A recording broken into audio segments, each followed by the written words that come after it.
This is a breaking news report from News Center MTK. Breaking news. It's exceptionally hot in the desert during the daytime. We now return you to your regularly scheduled programming. Woo, Daddy! I thought Texas was hot. But the Mojave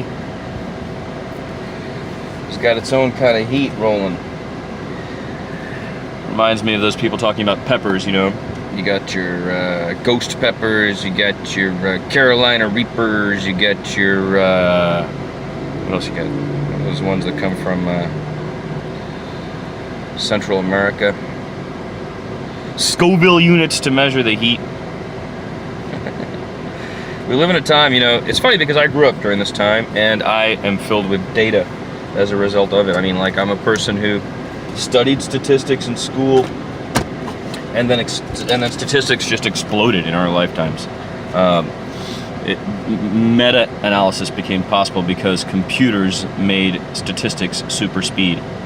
We used to just say, all right, this thing happened 100 times, and 50 times that happens, and 32 times that happens, and 18 times the other thing happens. So we learned some simple things. That's a linear regression, or a simple analysis. But what if you can play that event? Not 10,000 times, but millions of times, using a ceteris paribus, all conditions being equal type of stuff. And sorry, that's Rosencrantz telling me all is good. So I think I'm just gonna go straight to his place. It's cool, and then go to the beach from there. Beach today, the third relief on this road trip. I was saying that there are three reliefs. One is the relief of being out of Texas. I cannot explain to you again in more clear terms how oppressed I feel in that state, and how oppressive I feel the two-faced nature of Texans is. This social state in which we all live, black, white, green, brown, red, yellow, and we all pretend that, yeah, we're all good Texans, and we're nice to each other, and we open doors, and we say yes ma'am, and no sir, and we function in this way that's a patina over the parts that bother us, and the parts that, quote, bother us don't bother certain groups of people, and those people have control. They have had control for some time, and it was born out of a butchery and genocide of the native peoples and butchery of the Spaniards. So that two-facedness which survives there today is unbearable to any sensitive and honest person, in my opinion. Unless you're pretty shallow and you don't care.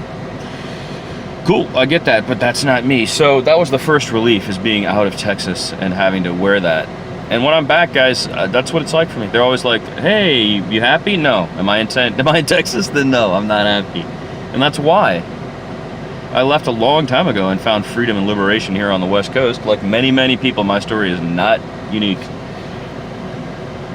And then the second relief was, of course, being in California. So a couple of things have happened since I've gotten here to California.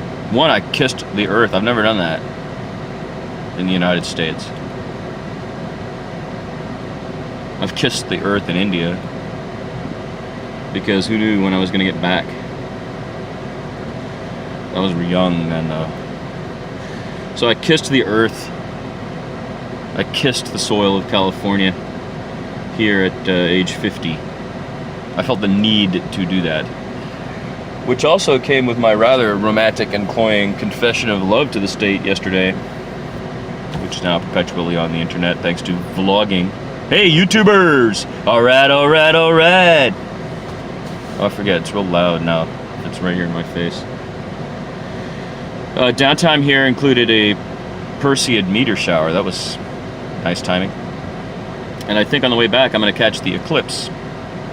Also nice timing. I'd like some company for that. I don't feel like doing that alone. That always reminds me of the eclipse chaser I met in Ecuador. Chattonsworth? Marianne? I feel like MTK50. I feel like that great opening scene in Tarantino's Reservoir Dogs. It's one of my favorite little Harvey Keitel bits is when he grabs the book from him and he goes, for the last half hour, we've been sitting listening to you go, Julie, Susie, Manny, like that. It's a really great midlife yelling at an old man moment in a script that's just filled with great writing. That's how I feel lately as MTK50. I'm always like running lists of things in my head. But part of it is I don't feel 50. I don't think I look 50, and I'm not acting 50. So therefore, what is 50? Apparently, it's the line between the people who read or read manga or watch Rick and Morty, or there's now cultural lines that are just so thick that you can't recreate them. I can't just like going fast, but it's because I'm trying to cool down and I got to get out of here. But I can't recreate. What do you call it?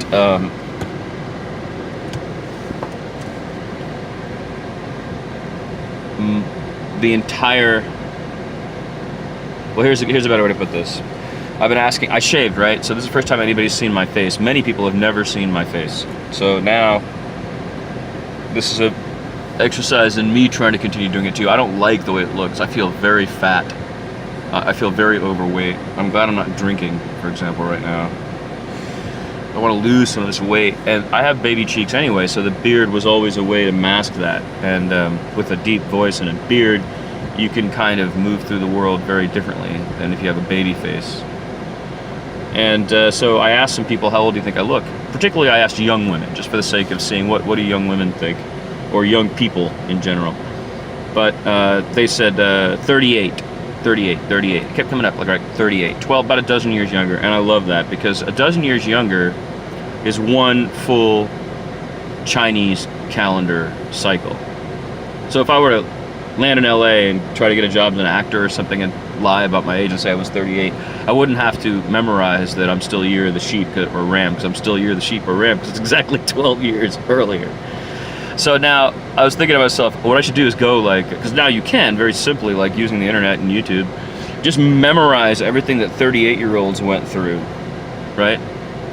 A lot of it I've seen already, like Harry Potter movies or whatever, or books. I read them all as they were coming out because I was traveling and it was a phenomenon, so why not? I read everything anyway. Or, what are 38-year-olds thinking? They're the 90s, which is nut house, was their like childhood.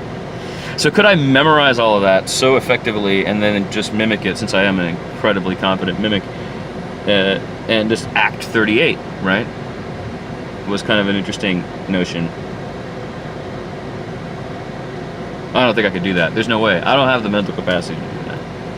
To pull that off would take both a grandiose reach of memorization and a skill as an actor, which I simply do not have. I'm not really an actor, as it were. I prefer to direct.